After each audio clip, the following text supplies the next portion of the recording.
Ladies and gentlemen, it is time to talk about one of the most pressing issues that currently faces Skyblock's economy, and that issue is inflation. My name is Derailious, welcome back to Skyblock News, and let's launch right into it. First, taking a look at the Bazaar, we can see that the prices of many items has risen pretty much exponentially. Booster cookies are around 9 million coins right now, and they were as high as 10 million earlier. If you look at some of the other items as well, things like recombobulators are around 14 million coins each. The price of Master Stars has also greatly risen, and as well, all three of the Wither Scrolls have also seen their price rise, so much in fact that they are now off the Bazaar as a whole. Now, this isn't just immune for other items. Other instances have been seen as well, for example, things like Jungle Wood. This item has been rising pretty steadily in price over the last week, as you can see. And while it does show that it has a recent drop in price, this just isn't true. It's still around 28 coins or 26 coins per unit. This increase is throughout the economy. It's not just a few items, it can be seen everywhere, and I don't think you have to be some sort of economics major to understand that the price of things now is a lot higher than it used to be.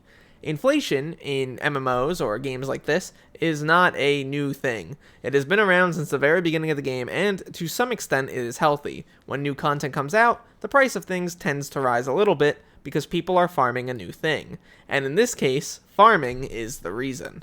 Taking a look at Hytrack, we can see that the largest amount of players is currently on the Garden. This player count is around a third of all of Skyblock players, with the second and third place here being the private island and the hub, where relatively low amounts of money are made. Next up we have dungeons, probably the largest quantity of money for the smallest overall amount of people, and then we have things like the End and Crystal Hollows. The Garden, however, obviously has the largest overall economic impact because even though it doesn't drop things like the Necron handle, for instance, it does make very consistent money for an hour-to-hour basis. And not just that, it has recently been buffed to a very high degree. The fact that there are almost 5 times as many players on the Garden update as there are currently in dungeons does say something about the economy. Based on this information, it is most obvious that the current inflation rate is mostly to do with the Garden.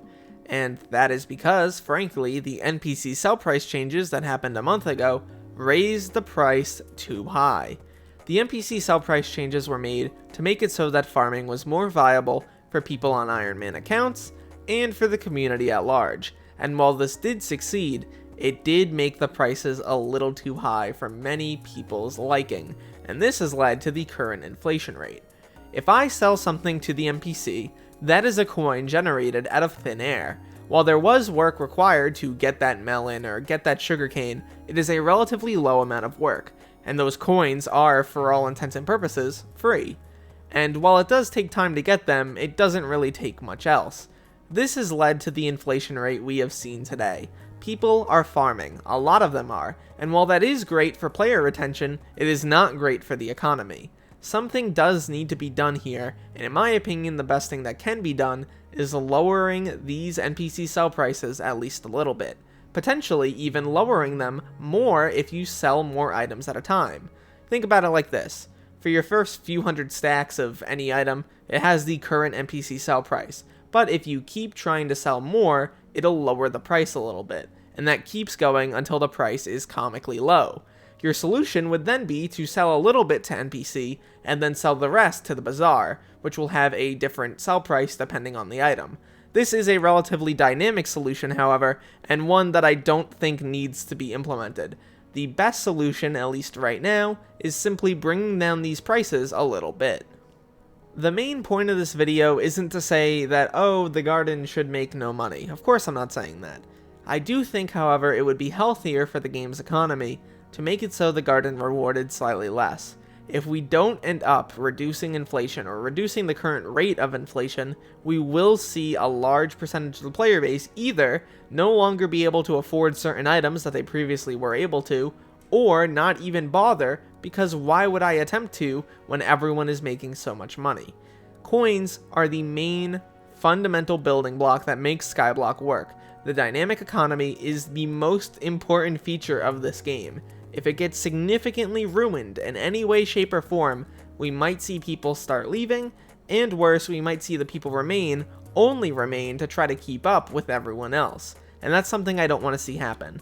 The economy was actually in a pretty well-guided state for a long time before the current garden changes. The last major issue was the gemstone dupes, which happened over a year ago now. And since then, things have been mostly fine. While there has been some inflation, that is, a cause in any economy. Any in-game or real-life economy experiences inflation if the amount of people involved keeps growing and the amount of money made keeps growing, which always does in a video game like this. Once again, though, I really just want to put it out there that I don't think that we should just kill off the garden update entirely.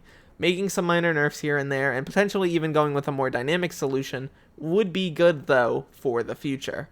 At the end of the day, though, my name is Derailious. Thank you so much for watching this video till the end, and look to the future, fellas, because I will see you then.